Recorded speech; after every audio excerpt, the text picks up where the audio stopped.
All right, hello and welcome back to the Flawless Financial Training Series. My name is Arman Vakili, your host. And today's episode was originally supposed to be a completely different piece of content.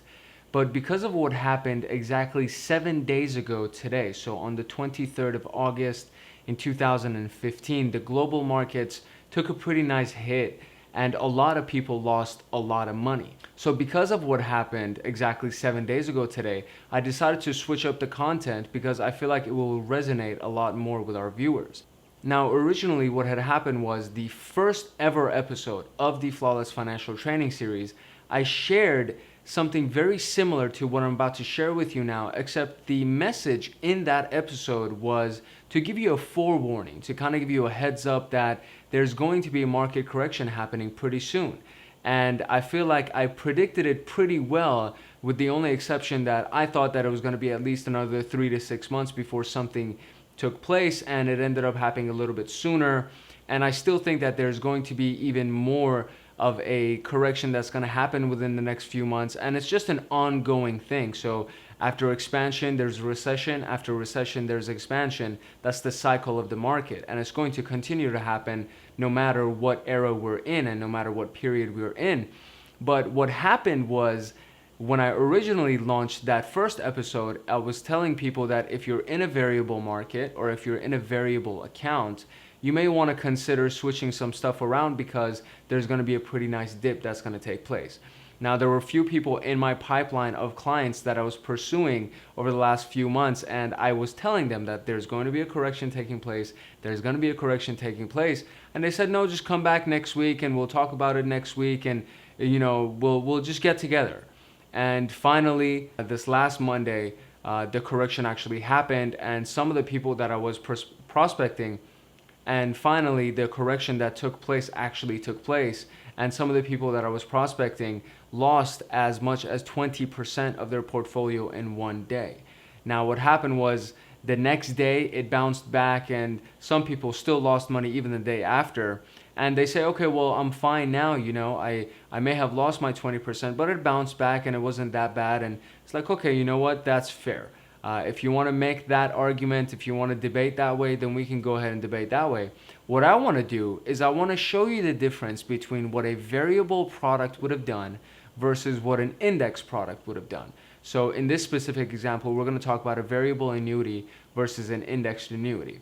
Now, before we even get to why annuities, I want to talk about the variable concept versus the index concept. Now, what happens is that a lot of brokers, a lot of financial advisors, typically what they tell their clients, especially when a correction happens and when a dip in the market takes place and somebody lost 20% of their money, or somebody loses 15% of their money, whatever it is, the advisor's response always is, hey, you know what? This is actually a good thing. You should buy more. You should put more money because now it's cheap. The prices have dropped and you're in it for the long haul anyway. And in the long term, you're going to be making money, which is all true, right? In the long term, if you're planning on staying in the market 5 years, 10 years, 15 years, you will be gaining. That's pretty much the cycle of the market. That's how it works.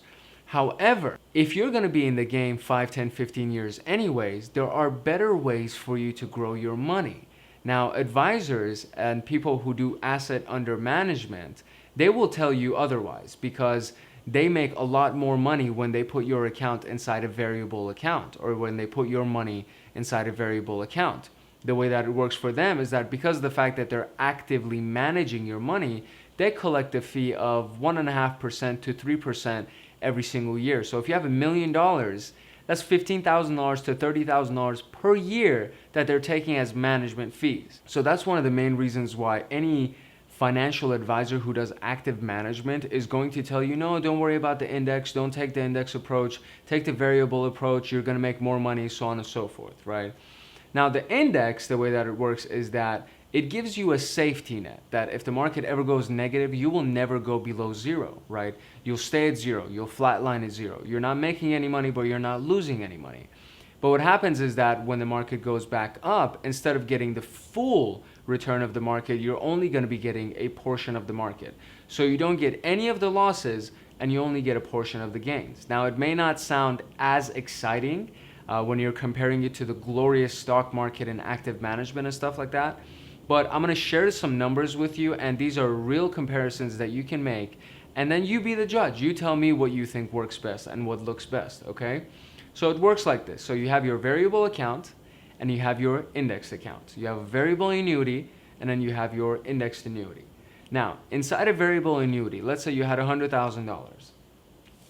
If your $100,000 lost 20% because of the performance of the market, like what happened 7 days ago, if your account lost 20%, then your $100,000 would be $80,000.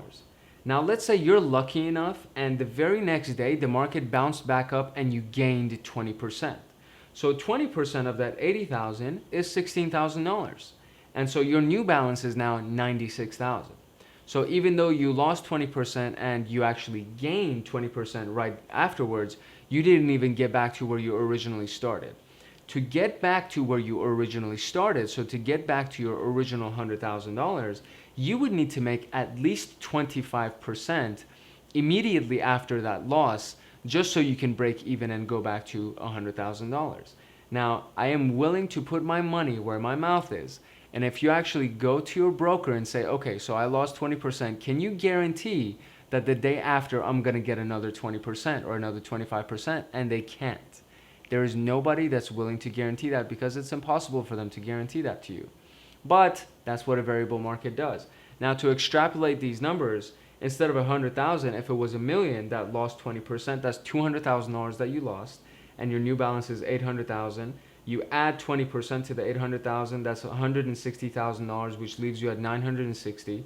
And in order to break even, you would need to make 25%, which will take you back to $1 million.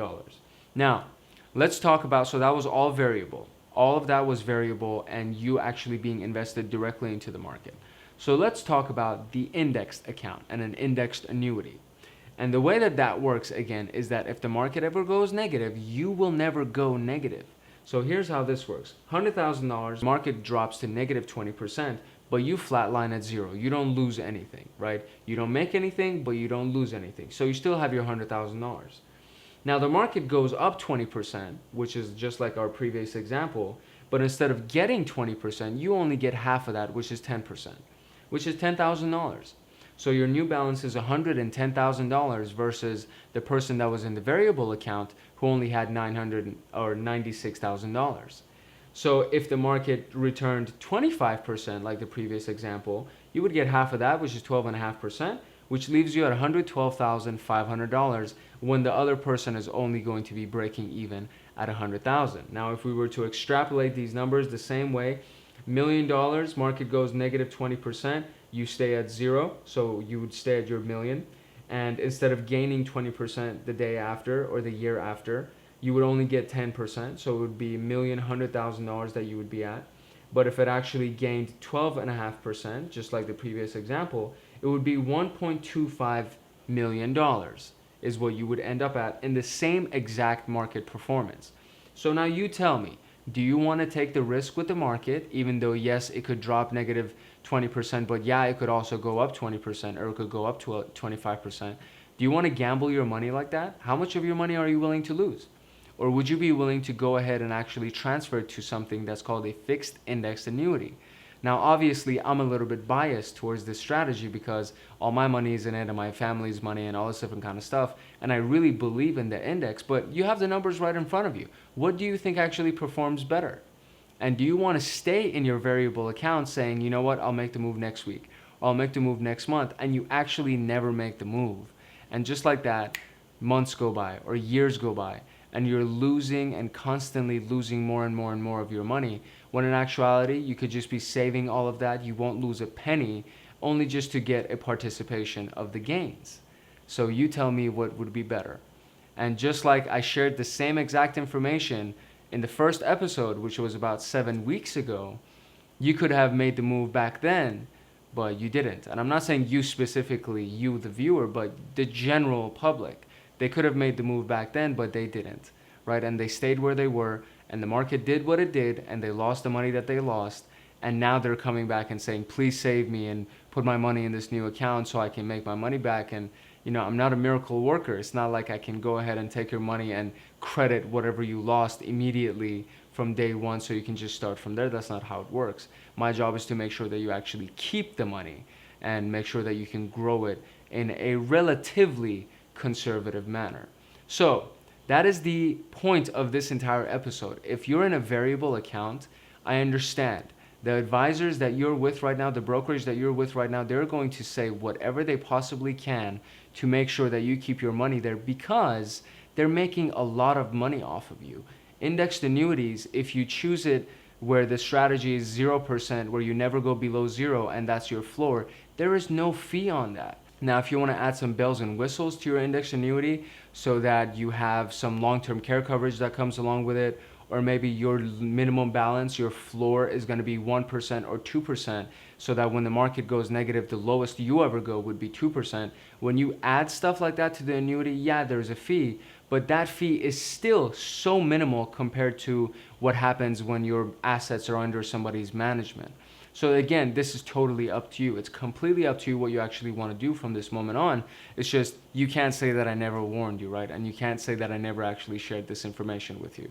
Now, before you move any money or do any kind of movement with all of your assets, because it's such an important thing, you need to speak with a licensed representative. You're more than welcome to go seek out your own and try to find somebody that you can trust to give you the right advice, or you're more than welcome to have one of our licensed reps contact you so that you can go ahead and have the conversation, ask as many questions as you need to, figure out whatever you need to figure out with your own finances and your own accounts to see if it makes sense for you to move from a variable account to an indexed account. Now, it really depends on where the money is currently sitting is what the actual rules will dictate. So if it's coming from a qualified account, you really don't have to worry about it because you can do something called a qualified rollover, and you can do it without paying any penalties or taxes as long as you're no longer employed at that company. If it's a 401k, if it's an IRA, the rules are different. The rules are all different, and you would need to speak with a licensed advisor to just make sure that